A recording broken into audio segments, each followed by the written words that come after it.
There's a question almost every Kenosha homeowner is asking right now, and honestly, it's costing them a lot more than they realize. We're going to explain what that question actually is. Why is it so uncomfortable and to ask honestly? And what is it really costing people when they avoid it? Why a house being fine doesn't mean it's still the right fit for you. The biggest misunderstanding that people have with staying put in their current house, and how to tell if there's something that you really should be thinking about right now. So stay to the end and we'll break down the who should ask this question and who truly doesn't need to worry about it.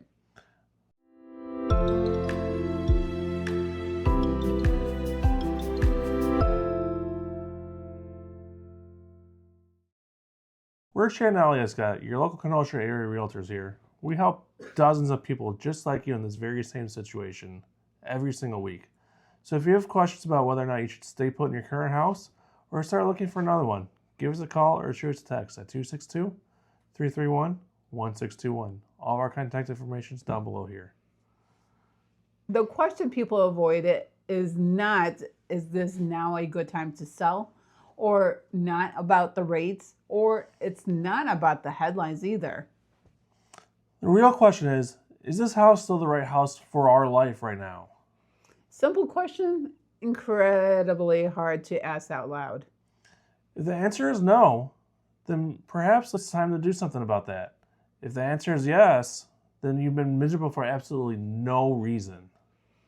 And we're not trying to convince anyone to move.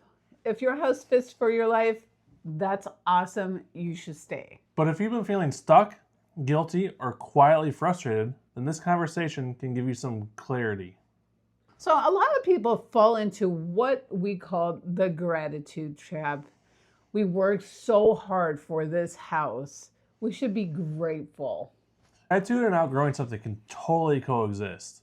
We hear all the time that our house is fine. We'll just make it work. Sure, we only have 3 bedrooms and 5 kids, but our kids will just bunk up together. We'll make it work. It's not a big deal. And it's not a big deal if one of the spouses is actually converting a corner of the bedroom as an office for that work from home option, or even the layout doesn't match your lifestyle anymore. It's like nothing is wrong, so people feel guilty wanting change. Yeah, don't worry about it. We'll just make it work. It's okay. So another thing that we hear from all the time from our buyers and sellers is that fear of making the wrong move. What if we do this thing, but we do it wrong? What if we just buy the wrong house or we miss out on the right house? And the market drops and then you can't find that right house. And the biggest change is the instant regrets. Those fears are real, and we hear you guys. We understand those fears.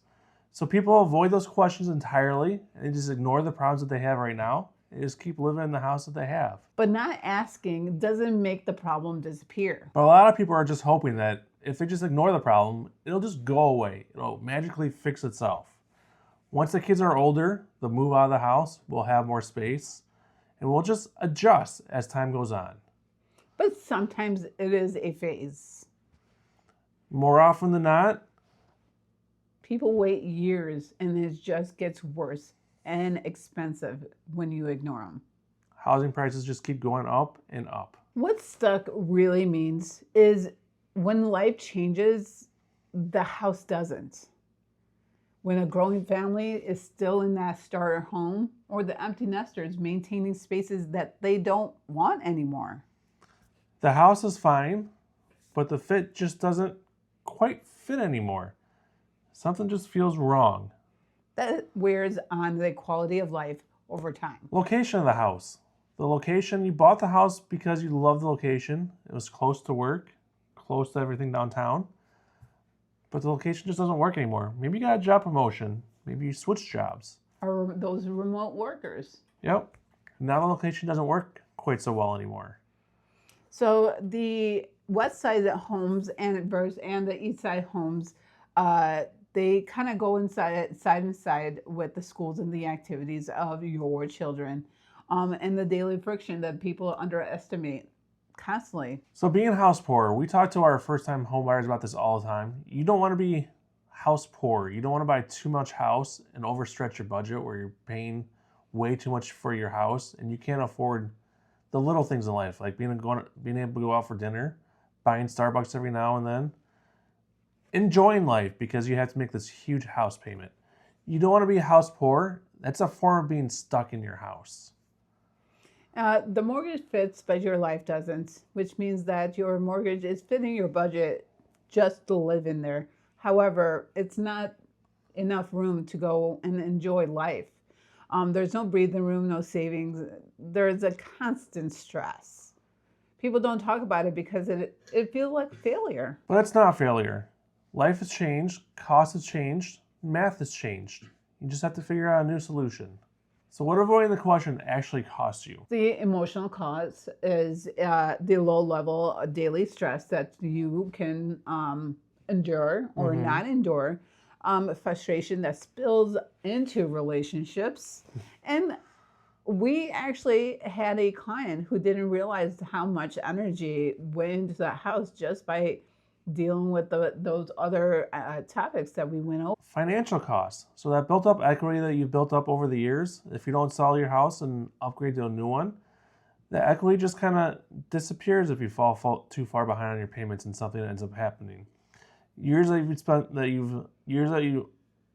not improving your life, your quality of life, you can't get those years back.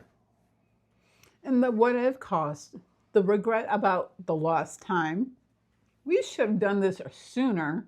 And time is the one thing you can't get back. Okay.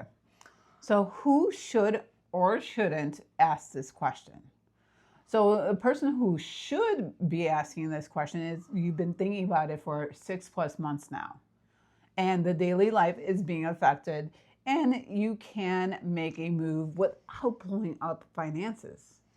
You shouldn't worry about it if your house generally works for you right now. You just moved and you're still adjusting to it, usually within like the last 6 months or a year. And moving would cause awkward financial stress. This is about life fit, not market timing. We all know you can't time the market anyway. So a quick recap. The question that we all avoid is, does our current house fit our life or not? Why is it so hard? What stuck really means. Are we actually stuck in our house or not?